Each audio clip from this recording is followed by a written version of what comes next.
नमस्कार मंडळी, लय भारी किचनमध्ये तुम्हा सर्वांचं खूप खूप स्वागत आहे। आज मी घेऊन आली आहे कडकणी रेसिपी। कडकणी कशी बनवायची? आमच्याकडे तर कडकणीच म्हणतात, तुमच्याकडे काय म्हणतात ते कमेंटमध्ये नक्की सांगा। आणि या कडकण्या खूप टेस्टी होतात आणि 15 दिवस तरी टिकतात आरामात। तरी कडकण्या कडक होण्यासाठी आणि पापडासारख्या कुरकुरीत होण्यासाठी काय करायचं त्यासाठी मी आज तुम्हाला टिप्स देणार आहे। तर व्हिडिओ शेवटपर्यंत नक्की पहा आणि व्हिडिओ आवडल्यास लाईक, शेअर आणि सबस्क्राईब करायला विसरू नका। चला तर रेसिपीला सुरुवात करूया। कडकण्या बनवण्यासाठी मी घेतलेला आहे इथे मैदा। तर मैदा मी 2 वाटी घेतलेला आहे, चाळून घेतलेला आहे आणि वाटीने 2 वाटी घेतलेला आहे। तर कडकण्या तुम्हाला महिनाभर टिकवून ठेवायच्या असतील आणि कुरकुरीत ठेवायच्या असतील तर त्यासाठी मैद्यामध्ये 2 चमचे बारीक रवा घालायचा आहे। मी घातलेला नाही आता, कारण मी थोड्याच करते आणि 5-6 दिवसात संपून जातील त्याच्यामुळे गरज नाही, कारण 5-6 दिवस नुसत्या मैद्याच्या केल्या तरी कुरकुरीत राहतात त्या। आणि त्यापेक्षाही तुम्हाला आणखीन कुरकुरीत हव्या असतील तर तुम्ही 2 चमचे रवा घाला त्यात, खूप छान कडकण्या बनतात। आता यामध्ये मी घातले चिमूटभर हळद, 1 चमचा पिठी साखर आणि चवीनुसार मीठ। साखर घालायलाच हवी, कारण साखर घातल्यामुळे टेस्ट खूप छान येते। गोडसर किंचित जास्त घालायची नाही, 1 चमचा साखर बस झाली। 2 वाटी मैदा घेतला मी, त्यासाठी 1 चमचा साखर घातलेली आहे आणि हळद चिमूटभरच घालायची आहे, कारण कलर छान येतो त्याला। आणि पाणी थोडं पाणी घालून पीठ घट्टसर असं मळून घ्यायचं। पीठ पातळ करायचं नाही आहे, जास्त घट्टसर असं मळून घेते मी पीठ। आता पाणी थोडंच घालायचं, जास्त पाणी नाही घालायचं, कारण मग पीठ पातळ होतं आणि पीठ पातळ झालं की काय होतं की कडकण्यात तेल जास्त ओढतात मग तळताना आणि तेलकट होतात जास्त। त्यामुळे पीठ घट्ट मळायचं आहे, अजिबात तेलकट होत नाहीत कडकण्या आणि खायला तर खूप छान लागतात। बघा मी या पद्धतीने मळून घेते पीठ। काही जण यात बेसन पण घालतात, पण आम्ही बेसन नाही वापरत। कोणी घालत असेल तर ते घाला तुम्ही, पण आमच्याकडे बेसन नाहीत घालत, रवा घालतो आम्ही। रवा घातल्यास छान कुरकुरीत होतात, अशा पण मैद्याच्या छान कुरकुरीत होतात, करून पहा याही तुम्ही। आणि जर आणखीनच कुरकुरीत हव्या असतील तर रवा घालायला विसरू नका। 2 वाटी मैद्याला 2 चमचे बारीक रवा। हे पहा पीठ मी मळून घेतलेलं आहे या पद्धतीने। बघा पीठ जास्त पातळ पण नाही आहे आणि जास्त घट्ट पण नाही आहे, या प्रकारेच पीठ मळून घ्यायचं आहे। हे पहा, चला तर आता पीठ मळून झालेलं आहे। आता या पिठाचे मी छोटे छोटे गोळे तोडून घेते कडकण्या बनवण्यासाठी आणि छान गोळे तोडून घ्यायचेत, त्याचे गोल बनवायचेत आणि मग कडकण्या लाटायला घ्यायच्या। म्हणजे कसं कडकण्या लाटून पण होतील भरभर आणि टाईम पण जास्त लागणार नाही, आपला वेळ पण वाचेल। तर नवरात्रीचे भरपूर व्हिडिओ मी टाकलेले आहेत, अजूनही टाकेन, तेही व्हिडिओ पहा तुम्ही सर्वांनी आणि आवडल्यास कमेंट करून सांगायला विसरू नका।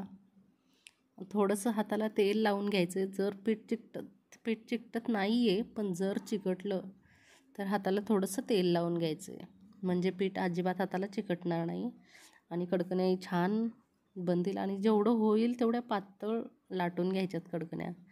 जाड कडकण्या लाटल्या की मग काय होतं की कडक होत नाहीत तेवढ्या। जेवढ्या पातळ कडकण्या कराल तेवढ्या छान कुरकुरीत होतात। आता मी गोळे बनवून घेते। कोणी कोणी हळद पण नाहीत घालत, नाही टाकली तरी चालते हळद, पण मी हळद घालते कारण कलर छान येतो त्याला, येलो कलर येतो एकदम। त्यामुळे अगदीच चिमूटभर हळद घालायची आहे, जास्त घालायची नाही आहे। हे पहा मी सर्व गोळे बनवून घेतलेले आहेत। आता मी तुम्हाला कडकणी कशी लाटायची ते दाखवते। चला तर मी कडकणी लाटून दाखवते आता। बघा या प्रकारेच लाटायचं, खूप साध्या आणि सोप्या पद्धतीने, काहीच अवघड नाही यात। जर पोलपाटाला चिकटत असेल तर थोडंसं तेल लावून घ्यायचं खाली आणि परत लाटायचं। तुम्ही जेवढी पातळ लाटाल तेवढी पातळ होते मैद्याची कडकणी आणि अजिबात चिकटत नाही। बघा या पद्धतीने लाटून घ्यायचे, जेवढी पातळ होईल तेवढी पातळ लाटून घ्यायचे। हे बघा लाटून झालेलं आहे, किती छान लाटले बघा मी, गोल गरगरीत आणि पातळ झालेली आहे एकदम।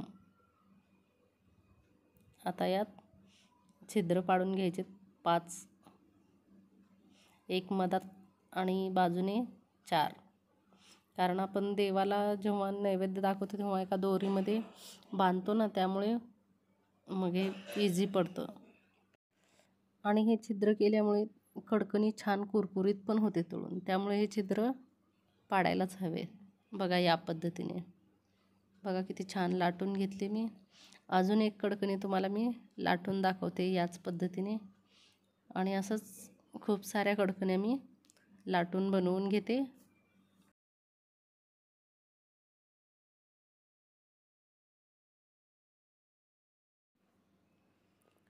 हे पहा, दुसरी पण कडकणी आपली तयार झालेली आहे. किती छान भरभर भरभर लाटायला खूप छान येतं. पीठ छान मळलं की अजिबात चिकटत नाही आणि छान लाटून होतं. तर मी कडकण्या बनवून घेतलेल्या आहेत बघा. आता याच पद्धतीने मी सर्व कडकण्या लाटून घेते. ह्या पहा, मी सर्व कडकण्या लाटून घेतलेल्या आहेत याच पद्धतीने. आता या कडकण्या आपण मंद गॅसवर छान तळून घेऊया. फुल गॅसवर तळायच्या नाही आहेत. फुल गॅसवर तळल्यामुळे कडकण्या तेल पण जास्त ओढतात आणि लवकर नरम पण पडतात. त्यामुळे मीडियम गॅसवर छान तळून घ्यायचे. हे पहा, तेल छान तापलेलं आहे. तेल तापल्यानंतर गॅस स्लो करायचा आहे आणि मीडियम गॅसवर तळून घ्यायचं. हे पहा, एका बाजूने कडकणी छान तळून झालेली आहे. आता दुसऱ्या बाजूने अशीच तळून घ्यायची. किती छान कलर आलेला आहे बघा त्याला. आपण हळद टाकल्यामुळे कलर छान येतो त्याला. हे पहा, ह्या कडकणी बघा मी लाटून घेतलेल्या आहेत, किती छान झालेले. तर अजून एक कडकणी मी तुम्हाला तळून दाखवते.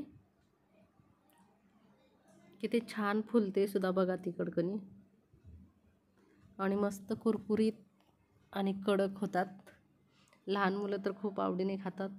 आणि या कडकण्या 15 दिवस ते महिनाभर चालतात. अजिबात कुठे डब्यामध्ये बंद पॅक डब्यामध्ये घालून ठेवायच्या, म्हणजे नरम पडत नाहीत त्या. हे पहा, तयार झालेल्या आहेत कडकण्या. आणि सर्वांनी व्हिडिओ शेवटपर्यंत पाहिल्याबद्दल सर्वांचे मनापासून धन्यवाद.